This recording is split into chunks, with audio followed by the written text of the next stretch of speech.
Global happenings today. We communicate. We analyze global news. Stay tuned. Hello, beautiful people. Welcome back to our channel. Right now, there's a lot of reactions going on, a lot of drama playing out in Rivers State as we speak. Some few days ago, it was just a case of Rivers women protesting.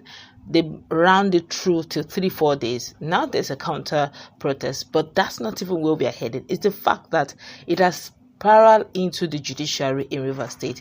And of course, former sole administrator of Ondo State, I'm talking about former military administrator of Ondo State, have decided to caution Ibas on what is going on in Rivers State and telling him exactly what will be his fate after 6 months, even if it's extended, what will become of him if he does anything contrary. Let's dive into the news. But before we go to the newspaper, kindly subscribe to our channel. Let's start with what the magistrates are doing right now in Rivers State. Now, a chief magistrate in Rivers State Judiciary, that's K.E. George, has announced his voluntary retirement from service. In a letter he addressed to the Chief Judge of Rivers State, K.E. George said his regrettable decision was informed by what he referred to as the appointment of a quasi-military administrator or quasi-military administration to run the affairs of a modern Rivers State.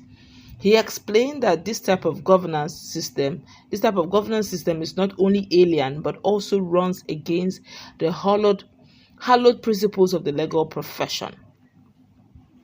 K.E. George, who has worked as a magistrate for 16 years, said continuing to work under the current sitting would amount to submission or acceptance of quasi-military administration in Rivers State. My goodness. And of course, let's find out very quickly what a former military administrator has got to say. Now, a former military governor of Ondo State has criticized the sole administrator of Rivers State, Vice Admiral Ibas Ette, retired, for overstepping his authority by appointing officials to the 23 local government areas and restructuring state boards despite the court ruling that prohibited such actions. In a statement released some few hours ago, the PDP chieftain warned Ibas against engaging in unconstitutional activities, emphasizing that his position is temporary and will eventually come to an end. Now, news has it that Justice Adamu Turaki Mohammed of the Federal High Court in Port Harcourt had issued an order restraining Ibas from appointing sole administrators from the local councils. Despite the ruling, Ibas proceeded to make those appointments and also reconstituted the board of various agencies, commissions, and parastatals. The PDP elder statement cautioned, Admiral Ibas, if you go against the constitution, you'll be held accountable. Your role is only for 6 months. Even if it's extended, you weren't elected. Your position as a sole administrator lacks constitutional backing. He questioned the legal basis for Ibas' action, asking whether he had obtained National Assembly approval to make such appointments or restructure the boards. What becomes of these appointments once you are out of office on September 18? Are you now exercising both executive and legislative authority in Rivers State? He queried. He reminded Ibas that Nigeria is no longer under military rule and urged him to protect the integrity he built during his naval career. You have no lawful right to make these appointments. This isn't a military dictatorship. Our constitution is still active. The people influencing your actions now will abandon you once you are no longer in power, he warned. You served with honor in the Navy. Don't let unconstitutional politics tarnish your legacy. You didn't go down in the Navy. Don't let politics sink you now. It's time to step back. And now this is somebody who understands military rule. He was one time military governor of Ondo State, but now he's telling Ibas, please be very careful. I know power can be intoxicating, almost combining two roles as executive governor, quote and unquote, though is a sole administrator, and also joining it by becoming a legislator to some extent, even though the National Assembly did mention that they will be overseeing his decisions. But right now, he's making appointments. They're asking, have he gotten approval from the Senate or the House of Rep? Of course, we've not heard anything of the sort in that regard. even if it is, it's probably going to be damage control and start to look as if he's actually working in their line. But as it is right now, with what is going on, a judge just resigned simply because all of this in democracy is so new to him, it's alien to him. He's wondering what kind of democracy are we practicing in Rivers State? Those 16 years in service, but he's willing to let go. He doesn't mind, but a lot is at stake here. My colleague is in the house.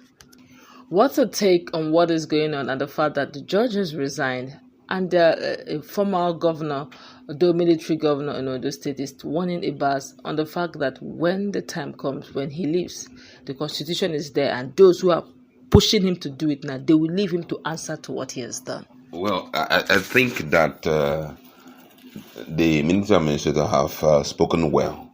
And first of all, I want to congratulate the magistrate who decided to throw in his white towel, because he knows that what is going on. I believe that as judges and lawyers, they've sat down together and they know that everything is totally against the constitution. It's not constitutional to do whatever that has been done in Rivers State.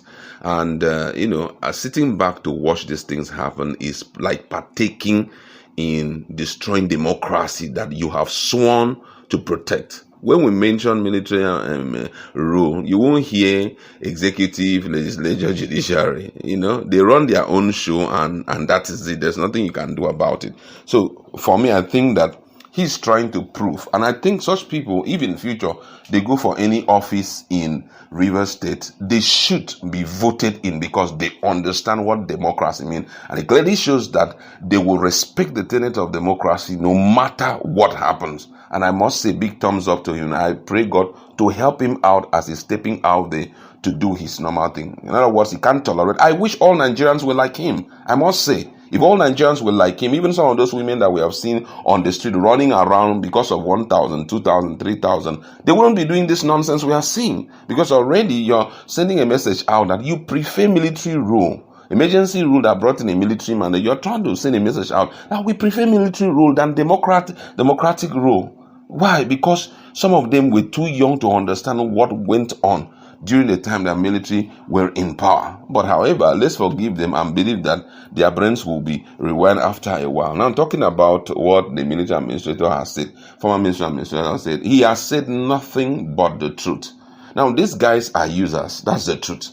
If you look at their go down memory lane and look at their history, you will realize that all of them at a point, politicians are people who are aiming at something, and when they get that thing, whatever you suffer as consequences, because one of the things they will do, they won't just cause you to go through anything without giving you money. They won't force you to do certain things, but they will plead on your greed.